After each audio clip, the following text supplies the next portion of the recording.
ساری زندگی لگائیں گے سب، مانگو اللہ سے دعا۔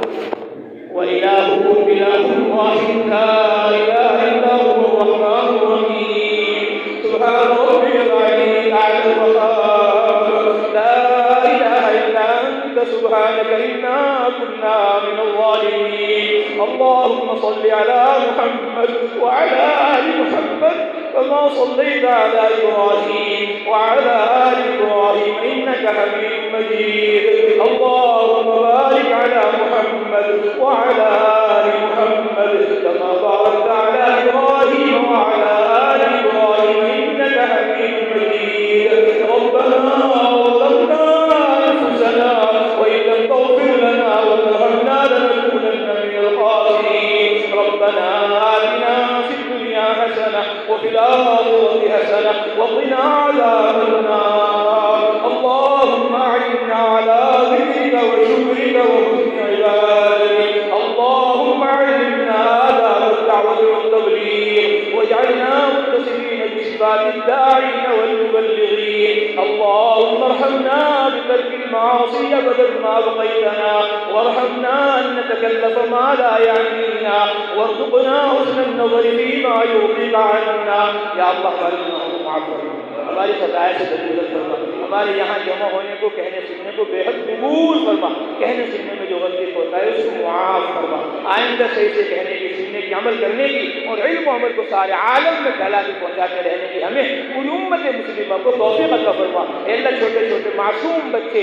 اے اللہ بڑے بڑے بوڑھے، اے اللہ اپنے تمام حاجات و ضروریات کو دبا کر یہاں تیرے پیارے مقدس گھر میں تیرے پیارے نبی حضرت محمد مصطفیٰ صلی اللہ علیہ وسلم کی عظمت محبت ان کی سیرت صورت کو سننے سیکھنے سمجھنے کے لیے یہاں جمع ہوئے، اے اللہ ان کے یہاں جمع ہونے کو بے حد قبول فرما، یا اللہ کہنے سننے والوں کو قبول فرما، اے اللہ تعالیٰ نے گنگوہ کے سیر کو سارے عالم میں جاری و ساری فرما، پورے عالم کے سنت پر آنے کا ذریعہ فرما، شریعت پر آنے کا ذریعہ فرما، عبادت اور دعوت پر آنے کا ذریعہ فرما، اے اللہ جہالت کو ختم فرما دیجیے، اے اللہ غفلت کو ختم فرما دیجیے، امت میں علم الہی علم نبوت کے فضائل کا شعور پیدا فرما کر پوری امت مسلمہ کی جہالت اور غفلت کو ختم فرما دیجیے۔ جو ماحول آپ کے نبی حضرت محمد مصطفیٰ صلی اللہ علیہ وسلم نے مکہ المکرمہ میں مدینہ منورہ میں یا اللہ انصار و مہاجرین نے صحابہ رضوان اللہ تعالیٰ مجمعین نے قائم کیا تھا، وہ ماحول ہمارے قصبے میں، ہمارے شہر میں، ہمارے صوبے میں، ہمارے ملک میں، دنیا بھر میں اے اللہ ہجرت و نصرت، عبادت و دعوت، علم و عمل کا ماحول قائم فرما، ہماری مسجدوں کو مسجد نبوی کے نمونے پر قائم فرما، ہمارے گھروں کو حضرت محمد صلی اللہ علیہ وسلم کے گھروں جیسا بنا، ہماری بستیوں محلوں کو مدینہ منورہ جیسا بنا، اے اللہ ہمارے مردوں کو، عورتوں کو، بچوں کو حضرت محمد مصطفیٰ صلی اللہ علیہ وسلم کی طرح علم میں، ذکر میں، عبادت میں، دعوت میں لگنے لگانے کی توفیق عطا فرما، تمام بیماروں کو شفا نصیب فرما، تمام مقروضوں کے قرضوں کی ادائیگی غیر سے بندوبست فرما، تمام مرحومین کی مغفرت فرما، حاضرین مجلس کی جائز تمناؤں کو ضرورتوں کو پورا فرما، جو لڑکے لڑکیاں جن نکاح ہے مولا ان کو نیک جوڑے عطا فرما، جلد از جلد ان کی شادیوں کے فیصلے فرما، جو جوڑے اولادوں کے متمنی ہیں مولا ان کو نیک صالح اولاد عطا فرما، اے اللہ جو ماں باپ اپنی اولادوں سے پریشان ہیں ان کی اولادوں کو ماں باپ کی آنکھوں کی ٹھنڈک بنا، ماں باپ کی خدمت کرنے والا بنا اور ماں باپ کو بچوں کی تربیت کرنے والا بنا، اے اللہ اصلاح کرنے والی ذات آپ ہی کی ہے،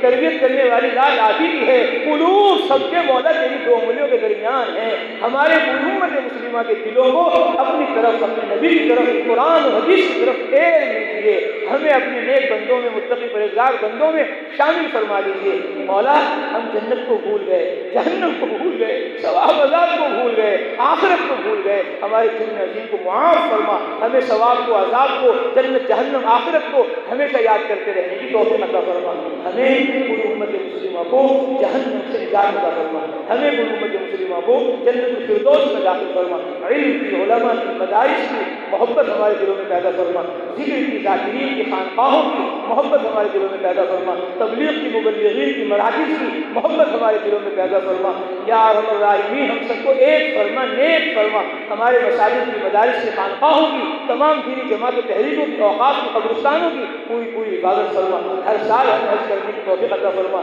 ہر مہینہ عمرہ کرنے کی توفیق عطا فرما، بیت المقدس کی حاضری بھی ہمارے لیے مقدر فرما، وہاں کے مسلمانوں کی مدد فرما، نصرت فرما، رحمت کائنات شامل حال فرما، ظالموں کو مجرموں کو اے اللہ ہدایت عطا فرما، اگر ان کی قسمت میں ہدایت نہیں ان کو زیر و زبر فرما، نیست و نابود فرما، جیسے آپ نے فرعون کو، قوم عاد، قوم ثمود کو سبق سکھلا دیا، آج کے ظالموں مجرموں کو بھی سبق سکھلا دیجیے اے اللہ۔ ہم نے جو مانگا وہ بھی عطا فرما، جو مانگنے سے رہ گیا وہ بھی عطا فرما، ہمیں پوری امت مسلمہ کو جہنم سے نجات عطا فرما، ہمیں پوری امت مسلمہ کو جنت الفردوس میں داخل فرما، ہم نے جو مانگا وہ بھی عطا فرما، جو مانگنے سے رہ گیا وہ بھی عطا فرما۔ نسألک من خیر ما سألک منه نبیک وحبیبک محمد صلی اللہ علیہ وسلم، ونعوذ بک مما تعوذ منه محمد صلی اللہ علیہ وسلم، وما قضیت لنا من قضاء فاجعل عاقبته رشدا، آمین۔ صلی اللہ تعالی علی خیر خلقہ محمد وعلى آلہ واصحابہ اجمعین برحمتک یا ارحم الراحمین۔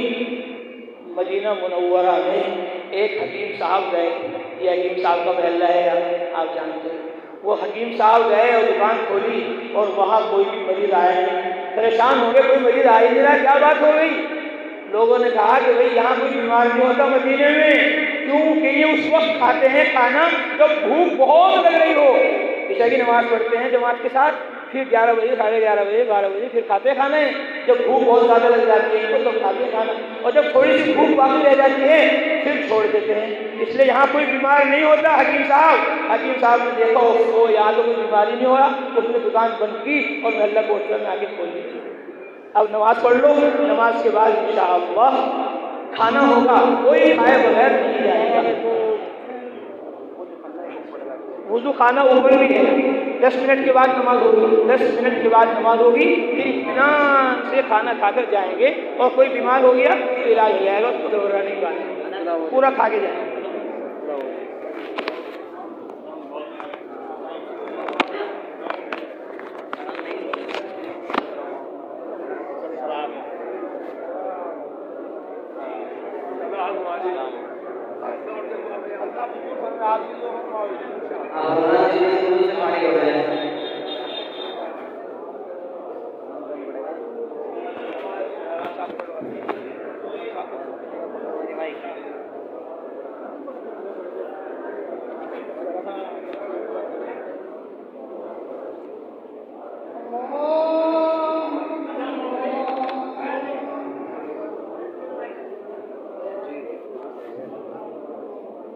حاجی مرتضیٰ جو گرام ہے خدا مری بوڑھے خیر تو نے پھر بھی پڑھو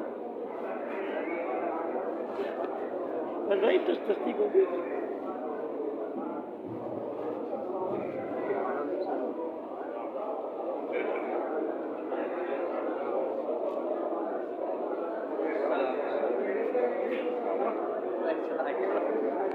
ہو گیا عبداللہ